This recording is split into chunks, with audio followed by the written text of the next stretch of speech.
자기주도성을 키우는 대화법에 대해서 한번 알아보겠습니다. 자기주도성이라고 하면 부모님들께서 딱 그 단어만 되게 몰입하는 것 같아요. 근데 그 단어를 아이 삶에 지어주기 위해서는 다른 곳에서 시작을 해봐야 돼요. 아이가 스스로 뭔가를 발견하고 생각하고 그 과정이 있거든요. 그렇게 되면 아이는 스스로 움직일 수밖에 없어요. 아이한테 우리가 주변에서 일어나는 모든 일들 중에서 특별한 것이 있다는 것을 어떻게 하면 알려줄 수 있을까? 이 로댕의 유명한 작품이죠. 이걸 관찰할 수 있는 사람들은 작품명을 알려주지 않아도 추측할 수 있어요. 이 손을 딱 보시면 여러분들이 한번 느껴보세요. 손이 어떤지, 차이점이 뭐가 있는지. 한 사람이 두 손을 맞잡았다고 생각이 드는데 이건 그렇지가 않아요. 둘 다 오른손이거든요. 관찰해서 알아차리게 되면 이제 아이는 뭘 생각하게 될까요? 두 사람이다. 한 사람이 아니고. 그리고 맞잡지 못하고 손이 닿지 못했어요. 닿지 못했다는 것은 약간 거리가 있다는 거죠. 약간의 그리워하는 거리. 로댕의 그 시절을 이렇게 상상해서 보면 이 손은 신과 인간이 결코 맞닿을 수 없는 거리를 표현한 것이거든요. 그래서 이 작품명이 대성당이에요. 대성당이 다 이렇게 하고 이렇게 외우라고 그러면 못 외우죠. 의미가 없으니까. 근데 이 손은 각기 다른 손이야. 이건 신의 손이고 인간의 손이지. 신과 인간은 서로 그리워하지만 서로 만나거나 맞닿을 수는 없어. 그래서 이게 대성당이야. 이렇게 하면서. 근데 우리는 계속 암기하려고 그러죠. 암기하는 이유는 과정을 모르기 때문에. 그래서 제가 이번에 말씀드리고 싶은 것은 유럽 문화에 대해서 한번 탐방하기 위해서 파리와 한번 이탈리아 많이 갔었는데 거길 딱 가보시면 정작 놀랍게도 한국에서 부모님들이 아이들에게 유럽 문물을 보여주고 싶어서 온 가정이 되게 많아요. 유럽에 갔어요. 유럽에 가면 딱 보는 게 창문 크기가 보여요. 창문이 어떻게 다르냐면 하나는 창문이 크고 하나는 작아. 이걸 이제 아이가 물어보면 이렇게 얘기할 수 있는 거죠. 옛날 르네상스 시절 전에는 신의 시대였어. 신의 힘을 강조한 시대였지. 그래서 집은 기도하는 곳이었어. 기도하는 곳은 뭐지? 빛이 별로 필요 없지. 창문이 클 필요가 없었어. 그래서 창문이 되게 다 작았지. 근데 르네상스 이후를 지나면서 인간의 힘을 강조한 시대가 됐어. 그러면 어떻게 되지? 집은 살아가는 곳이야. 빛이 많이 필요하니까 창문이 커진 거지. 그래 우리가 창문을 보면 인간의 힘이 작았다가 커진 걸 볼 수 있고 신의 시대에서 인간의 시대로 왔다는 걸 볼 수가 있어. 애들이 물어보겠죠. 엄마는 그거 어떻게 알았어? 그럼 이렇게 대답할 수 있는 거예요. 저 창문이 그렇게 얘기해주고 있잖아. 보면 저절로 알게 되는 힘. 일상에서 어떻게 하면 쉽게 볼 수 있을까? 우리가 초등학생 고학년이 되면 습관적으로 학원에 보내요. 학원을 왜 보낼까요? 다들 보낸다고 보내는 건 아무 쓸모가 없어요. 중요한 것은 아이들이 학원에 가서 잘하는 아이가 있고 못하는 아이가 있는데 잘하는 아이들의 공통점은 뭘까요? 학원 가기 전에 미리 혼자 공부를 해봤어요. 못하는 아이들은 등 떠밀려서 가서 학원에서 처음 공부를 접해본 거예요. 내가 원하는 학원도 아니었고 내가 원하는 공부도 아니었어요.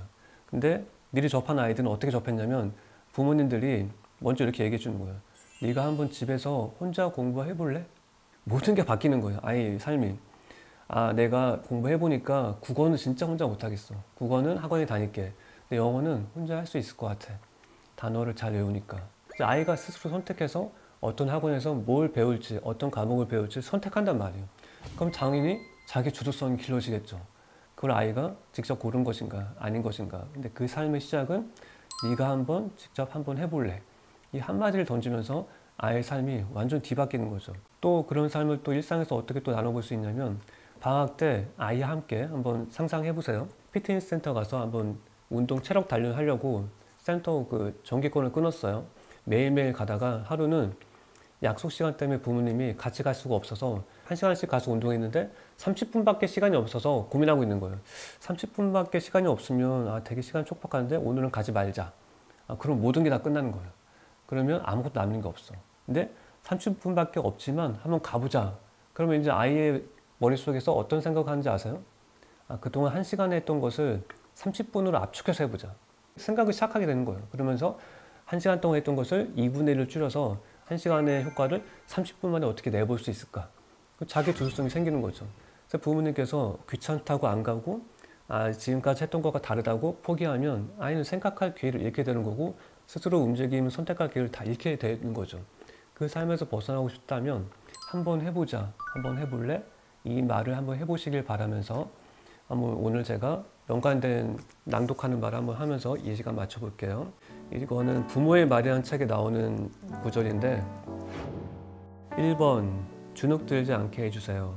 내면의 상처를 입은 아이는 스스로 배울 수 없게 됩니다. 2번 첨언을 하지 않는 게 좋아요. 부모가 억지로 의견을 보탤수록 아이의 생각은 흐려집니다. 3번 잔소리를 멈춰주세요. 조용히 아이의 이야기를 듣는 게 가장 훌륭한 교육입니다. 4번째, 숙제나 해라 라는 말은 참아주세요. 그건 아이가 보낸 시간의 가치를 깎아내리는 언어입니다. 5번째, 명령의 언어는 멈춰주세요. 명령은 아이의 생각이 흐르지 않게 막는 커다란 벽입니다. 6번째, 배움의 기쁨을 알게 해주세요. 어렵지 않아요. 따스한 눈으로 바라봐주세요. 그거 하나면 충분합니다.